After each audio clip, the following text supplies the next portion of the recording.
National student, আমি কি BNP করি, আমিও গোপালগঞ্জের, আমি কি বিএনপি করি, আমি কি শিবির। এরকম যে কথাগুলো বলতেছে যে ছাত্র সমাজ বিএনপি শিবিরের পোশাক, মানে বিএনপি শিবির পোশাক পরে ছাত্র সমাজ সাজতেছে, এটা কোন ধরনের কথা? সে কোন ধরনের কথা বলে? তার কি বিবেকের বাধে না এগুলো বলার সময়? আমাদেরকে কোন জামাত কোন বিএনপি আনতে পারবে? আমরা কি টাকার জন্য এখানে আসছি? কোন টাকা আমাদেরকে কিনতে পারবে? এতগুলা মানুষকে কত টাকা দিয়ে কিনে আনতে পারবে? প্রত্যেকটা এরিয়া জায়গায় কি টাকা দিয়ে কিনে নিয়ে আসতে পারবে? পাশে বসে বিরিয়ানি খাইতে, হ্যাঁ, কোনখানে দেখবে আমাদেরকে? আমরা জাস্ট চাই যে মানুষটার জন্য প্রত্যেকটা মানুষ সাফার করতেছে ওই মানুষটার পদত্যাগ চাই, আর কিছু চাই না আমরা। দেশের সরকার ভুলে গিয়েছিল যে ছাত্র সমাজ এখনো বেঁচে আছে। এই দেশের ছাত্র সমাজ যদি একবার জেগে ওঠে তাহলে কেউ দাবায় রাখতে পারবে না।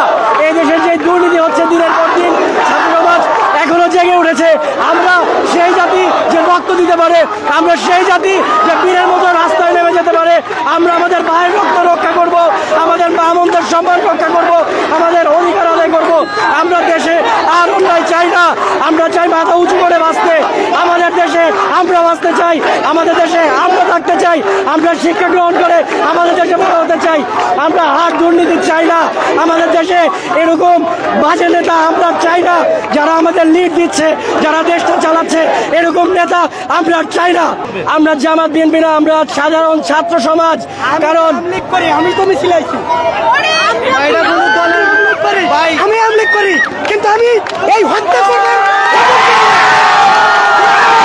আমার বাড়ির টুঙ্গি পাড়া, আমি শেখ হাসিনাকে মাথা বিক্রি করি নাই। আমি গোপালগঞ্জের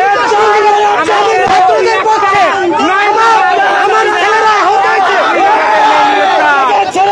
আমি খুনি চাই না, আমি খুনি হাসিনাকে ক্ষমতায় দেখতে চাই না।